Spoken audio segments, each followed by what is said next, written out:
Hey, you're back. Welcome to Season 2 of The People We Meet. My name is Ty Brunner, and I'll be your host. This is a show about ordinary people that have done extraordinary things. I'm glad you're here, and let's get on with it.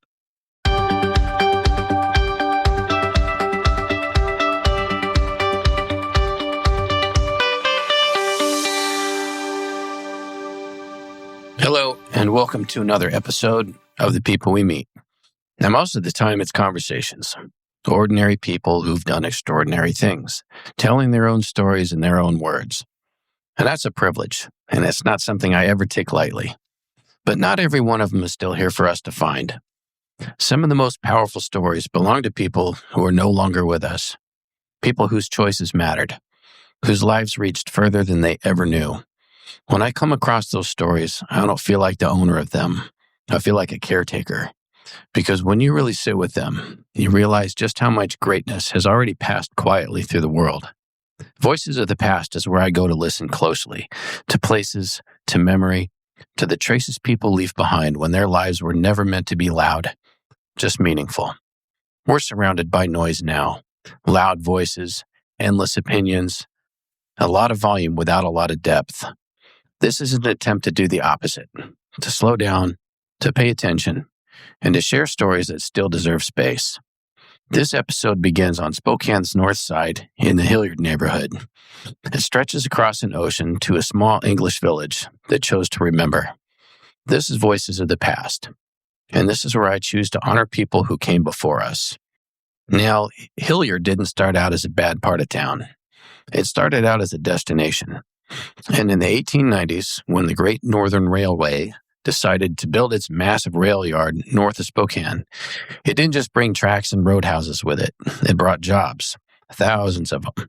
Mechanics, machinists, carmen, laborers, families who followed steady work wherever it went.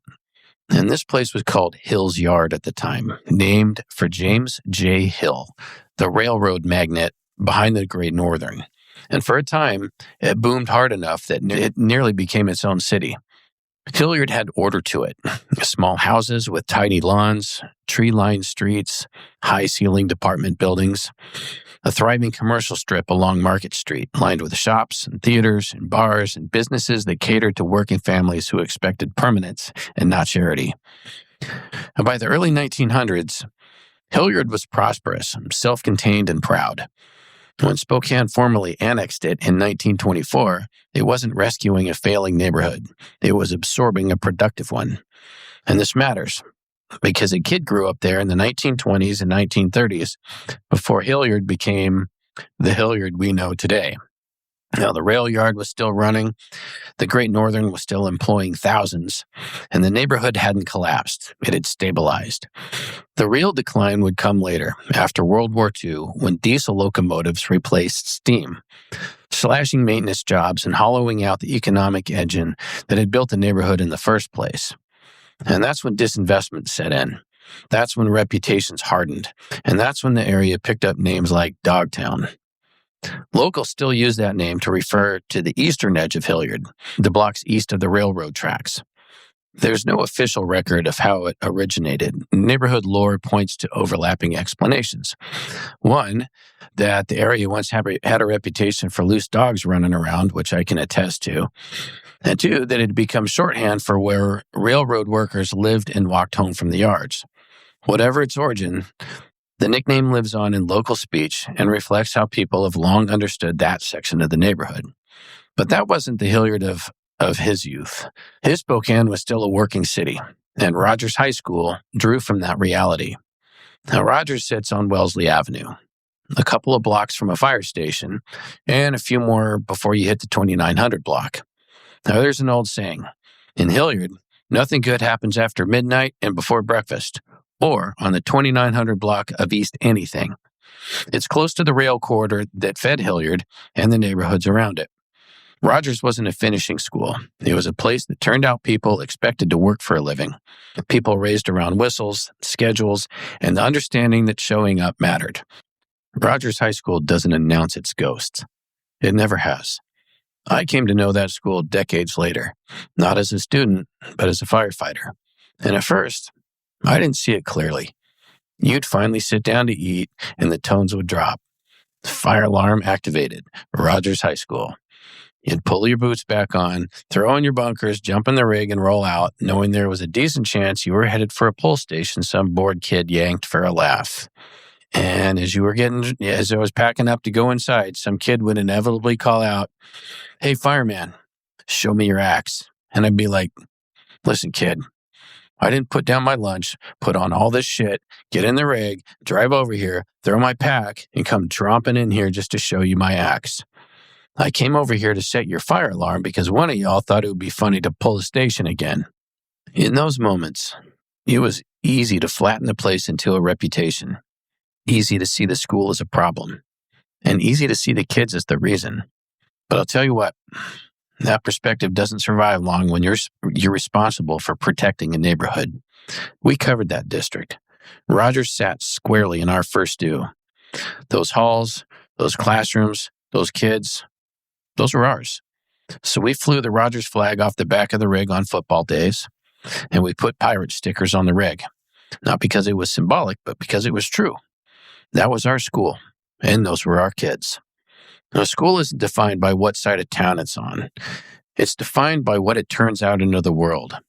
And over time, across generations, long after reputations change, Rogers turned out rail workers, firefighters, mechanics, one rather prolific boxing coach, soldiers, and pilots. One of them walked through those halls when Hillyard was still holding together, when Spokane itself was still figuring out what kind of city it was becoming, a rail town, a river town, a place shaped by work as much as by ambition.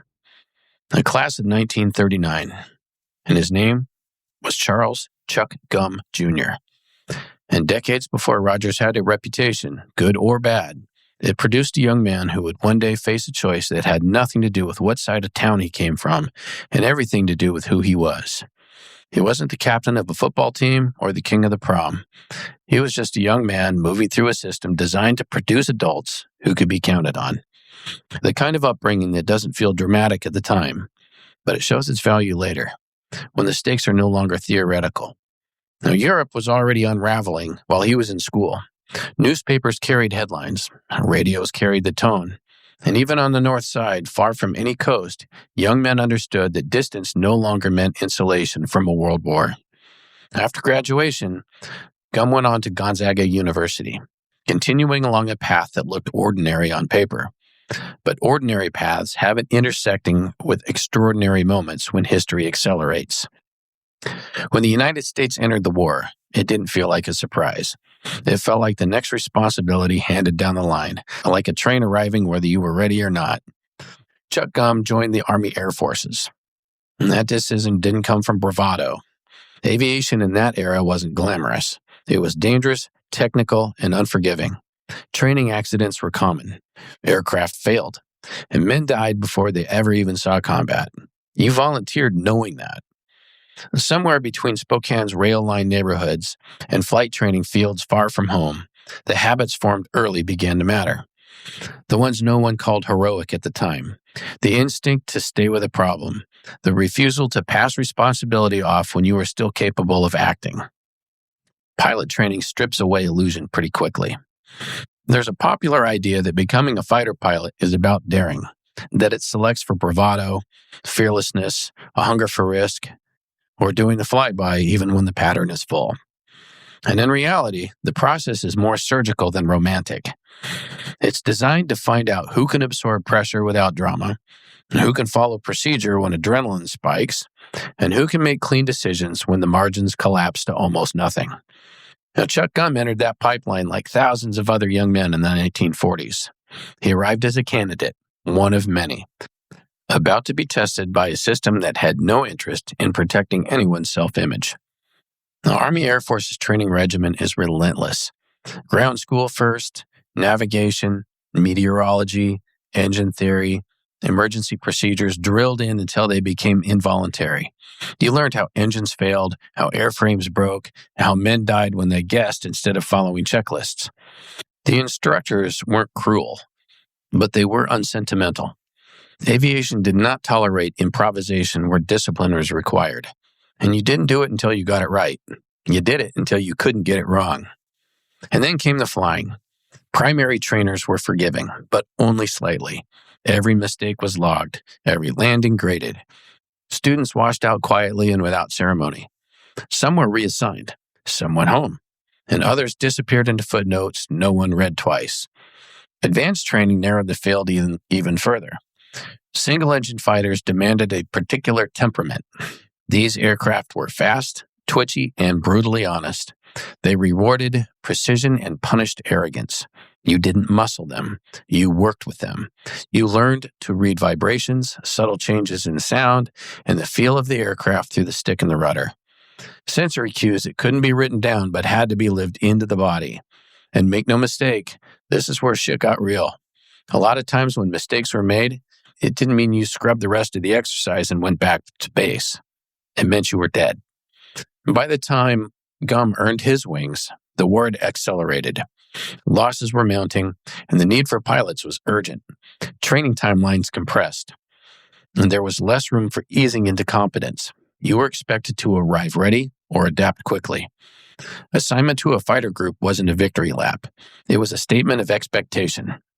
Chuck Gumm went to the 354th Fighter Group, one of the earliest American units to operate the P-51 Mustang in combat. Now, at the time, the aircraft was still something of an experiment. Promising, yes, but not yet the legend it would become. Early Mustangs were fast and had excellent range, but they demanded respect. Engine management mattered, fuel planning mattered, maintenance mattered, and the aircraft didn't forgive sloppiness in the air or on the ground. For pilots transitioning into the Mustang, the learning curve was steep and unforgiving. The airplane was capable of extraordinary performance, but only if you stayed ahead of it mentally. Get behind the aircraft, and it was going to remind you who was in charge.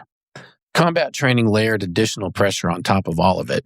Formation flying, gunnery, tactical maneuvers practiced until spacing and timing became muscle memory. Escort doctrine was still evolving in real time. And the job was not to chase glory. It was to stay with the bombers, to endure long hours in hostile airspace, and to resist the urge to break formation even when provoked. This wasn't the kind of flying that made headlines. It was monotonous, exhausting, and deadly in ways that didn't look heroic from the outside. Some men struggled with that reality. Others, men shaped by places where work was routine and responsibility wasn't negotiable, adapted. And Chuck Gumm did more than adapt. By the time the 354th Fighter Group reached England in 1943, he was fully integrated into a machine that demanded quiet competence. There were no speeches about destiny, and there was only preparation, repetition, and the understanding that every mission carried consequences beyond the cockpit. Somewhere in that transition, from student to operational pilot, the habits formed in Spokane's rail-shadowed neighborhoods found their use. Show up. Do the work. Stay with the task until it's done. And soon enough, the Mustang would prove itself. And so would Chuck. Chuck went from a student just trying to make it through pilot training to an aviator that strapped an aircraft to his body and leapt into the sky. Now, the P-51 Mustang did not arrive in Europe as a legend. It arrived as an answer to the problem the Allies were bleeding men over. American daylight bombing doctrine depended on escort fighters. But early in the war, those fighters simply could not go far enough. The P-38 Lightning had speed and firepower, but it was complex, maintenance-heavy, and unforgiving in the cold, damp skies over Europe. And the P-47 Thunderbolt was brutally tough, a flying anvil with wings, but it drank fuel. It could fight hard, but not for long. And at the edge of German airspace, it had to turn back. And when the fighters turned back, the bombers went on alone. And these weren't milk runs. A milk run was a short, routine sortie with manageable risk, the kind crews counted on to come home. Deep penetration missions without long-range escort were something else entirely. They were long, exposed flights where survival depended as much on luck as on skill. Before the Mustang, loss rates regularly reached 5 to 10% on major daylight bombing missions. In practical terms, that meant a crew could expect to be killed, wounded, or captured after 20 to 25 missions, and sometimes fewer. On the worst days, the numbers were even harsher. During raids like Schweinfurt and Regensburg in 1943, entire formations were shredded, with dozens of bombers lost in a single mission. Losses weren't surprising. They were expected. The United States persisted with daylight strategic bombing for a reason. Flying by day allowed crews to see their targets, aim more precisely, and, in theory, reduce civilian casualties by striking specific factories, rail yards, and infrastructure instead of entire cities. Precision came at a terrible cost. Daylight made bombers visible, predictable, and vulnerable. The British, having endured catastrophic losses early in the war, had largely shifted to night bombing. Darkness offered protection from fighters, but it came with its own trade-offs. Targets were harder to identify. Bombing accuracy suffered, and civilian casualties were often higher, not by intent, but by consequences. Each approach reflected hard lessons learned under fire. British crews faced flak and navigation hazards that killed plenty of their own. American air crews accepted daylight losses in exchange for the chance, however imperfect, to aim more carefully. And courage wasn't the issue. Math was. And before long-range escort arrived, the math favored the defenders. Then the Mustang changed the math. Aerodynamically clean and designed for efficiency, the P-51 came into its own when paired with the Rolls-Royce Merlin engine. Suddenly, there was a fighter that could fly high, fly fast, and most importantly, stay. They could escort bombers all the way to their targets and all the way home. But range alone didn't make the Mustang feared. What made it feared is what happened when it arrived. The P-51 carried 6 50 caliber Browning machine guns, wing-mounted, harmonized to converge at combat range. At closing speeds that erased hesitation, those guns delivered devastating firepower. A short burst was often enough. The Mustang didn't need to linger. It struck hard, struck clean, and moved on. It was fast enough to chase, agile enough to fight, and lethal enough that German pilots learned to recognize it on sight. By 1944, the Mustang wasn't just another Allied fighter. It was a signal of a turning tide. And when P-51 showed up, the airspace was no longer safe, and plenty of German buttholes puckered when they saw that unmistakable and quickly recognized profile. The aircraft demanded respect from the men who flew it as well. It was powerful, responsive, and utterly honest. It would do exactly what you told it to, including killing you if you mishandled it. Pilots had to stay ahead of it mentally. There was no room for sloppiness and no forgiveness for ego. The 354th Fighter Group was among the first American units tasked with proving the Mustang in combat. When they arrived in England in 1943, they weren't stepping into a finished legend. They were stepping into a weapon system still earning its reputation sortie by sortie, pilot by pilot. Cold airfields, mud, weather that punished engines and nerves alike. Fuel calculations made to the margin. The Mustang was still being learned, still being tested, and still demanding discipline. And Chuck Gumm flew it the way it demanded to be flown. Precisely, attentively, and without bravado. He didn't try to dominate the aircraft. He worked with it, and listened to it, and stayed ahead of it. On December 16, 1943, that question mark disappeared. During a bomber escort mission, German fighters rose to challenge the formation. The engagement unfolded the way air combat always did, violently, chaotically, and at speeds that allowed no reflection. Seconds mattered. Alignment came and went in blinks. Chuck Gumm engaged and fired. And when it was over, one enemy aircraft was gone.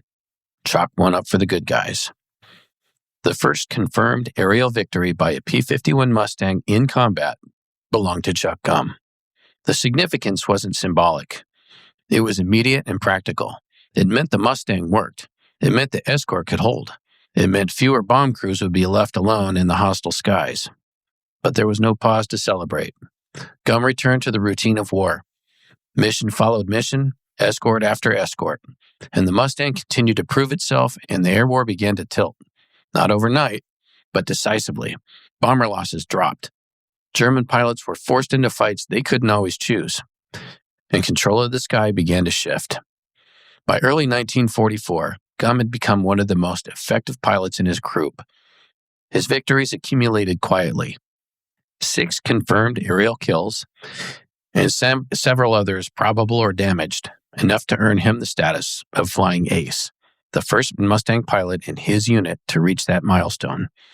Other pilots noticed not because he talked about it, but because he didn't, because he stayed disciplined, because he resisted chasing glory that could endanger the formation.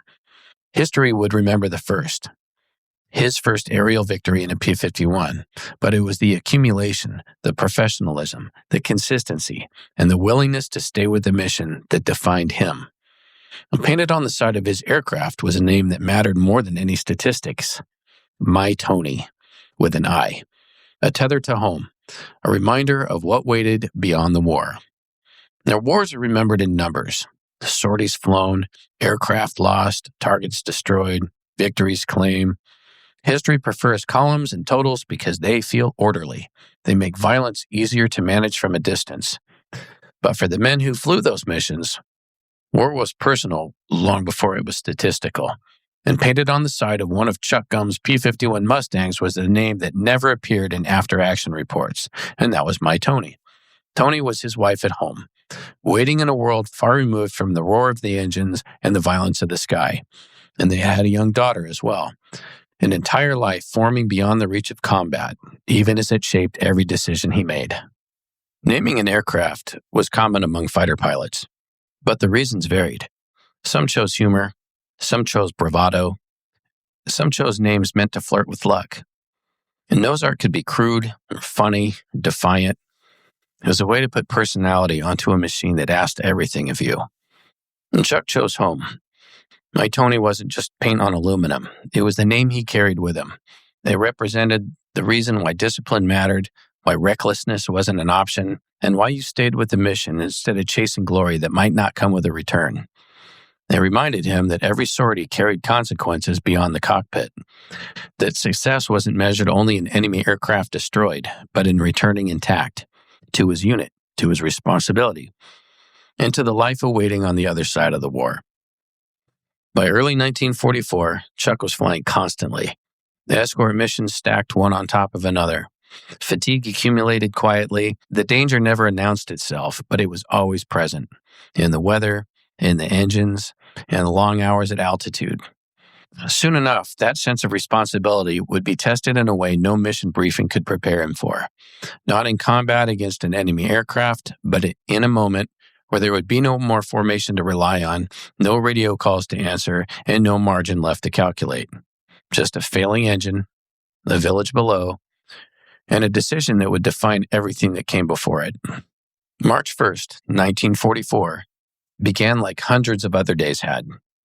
Cold, gray, routine. There was no sense that this morning would be different from the ones before it. Aircraft were readied. Pilots moved through familiar motions. Inspections, checklists, quiet habits that came from repetition. War had a way of making even dangerous things feel ordinary. The P-51 Mustang lifted from the runway and began its climb. For a brief moment, everything behaved exactly as it should. Airspeed built, the ground fell away, and the aircraft settled into the early phase of flight, where attention narrowed to instruments, engine sound, and the subtle feedback every pilot learns to trust. And then the engine faltered. Not with smoke or fire, not with drama, just a change, a vibration where there shouldn't be one, a sound that didn't belong. The Rolls-Royce Merlin engine was failing, and it was doing so at the worst possible time. Low altitude, minimal margin, and no room to experiment. Engine failures close to the ground are unforgiving, and there's no altitude to trade for options. No long glide path back to think things through. You have seconds to decide, and every second closes doors. Below him lay Nayland, a small English village just waking up. And tight roads with closely spaced houses, a churchyard, and civilians who had already lived through years of war without ever consenting to be part of it. People had no warning and no control over what was going to come next. And the math sucked. He could bail out. The aircraft was still airborne. The parachute might open. The wind might carry him clear. And he might survive. That option existed. And it would not have been cowardice. No one would have blamed him for taking it. But an unmanned fighter doesn't just disappear. If he left the aircraft now, they would descend uncontrolled into rooftops and walls, into people who had nothing to do with the war he was fighting. And so he stayed. Witnesses on the ground would later describe the aircraft changing direction, not tumbling, not spiraling, but being guided. A deliberate turn away from the village. A pilot still very much at the controls, using what little time remained to shape where the aircraft would fall. Every second he stayed reduced his own chances. Altitude bled away, and trees rose up fast. The Mustang clipped a tree at the edge of the village. Metal tore, and the sequence ended violently and without spectacle. Chuck was thrown from the aircraft and killed. He was 23 years old, and when the wreckage stopped burning, Nayland was still standing. No homes were destroyed and no civilians were killed. A village spared by a decision made in seconds. There was no radio call preserved for the record, and no explanation left behind, and no opportunity to justify the choice or frame it in heroic terms. Then the war moved on. But the people on the ground understood what had happened. Not immediately, not all at once, but clearly enough. They had watched an aircraft that could have come down among them instead be steered away. They lived because someone stayed. The wars move fast. The front lines shift and units rotate. Names get folded into casualty lists and replaced by the next set of orders. What feels enormous in the moment can disappear quickly once the machinery rolls on. But villages don't move like that, and Nayland didn't forget. At first, there was only what people knew with certainty. A crash beyond the edge of town. Wreckage where there shouldn't have been any. The unsettling realization that the aircraft could have come down somewhere else. Somewhere worse, and didn't. People talked, not in speeches or the official language, but in the way small communities always do, piecing together what was seen from windows, and doorways, and fields, comparing angles, recalling the way that the aircraft changed direction, how it didn't fall straight in, how it seemed somehow intentional. And over time, the shape of the truth settled in. An American pilot had stayed with his aircraft long enough to steer it away from the village. He hadn't been obligated to, and there was no order that required it. There was no expectation that civilians should factor into a split-second decision made at low altitude. But they had. And he had. The people of Nayland understood something else, too. Something history books often skip over. They understand that this wasn't bravery in the abstract. It wasn't a gesture made for recognition or reward. It was a private decision made with no guarantee anyone would ever know. And as the war went on, and then finally ended, Nayland carried the memory forward, quietly and persistently, the way communities do when something feels unfinished unless it's acknowledged. Years later, a memorial bench was placed near St. James Church, not far from where the aircraft had come down. It wasn't grand, it wasn't meant to be. It was just a place to sit, with a name on it. A recognition that no one from Nayland had been hurt or killed on a Wednesday because a young ace fighter pilot with a wife and child on the other side of the pond had stayed at the controls. And at Christmas, villagers sent red poppies across the ocean to his widow in Spokane. Not once, but more than once. A small, deliberate act of remembrance. A way of saying, we know what he did, and we didn't forget. And back home, his burial place was far from Nayland, at Greenwood Memorial Terrace in Spokane. 2 resting places tied together by a decision made in seconds and remembered for decades. The war created countless moments like this. Choices made alone, without witnesses, without explanation. And most of them disappeared into the noise of history. And this one didn't, because the people who lived in Nayland understood that survival sometimes comes at the cost of someone else's life. And that debt doesn't expire just because the war does. Now, if you walk through Rogers High School today, nothing announces what happened in Nayland. There's no dramatic marker at the door, no more moment where the building pauses to tell you who once passed through. Students move between classes thinking about the same things students everywhere think about: lunch and friends and whatever waits for them after the last bell. And that's how it should be. Schools are living places. They aren't meant to be mausoleums. And yet, places remember even when they don't advertise it.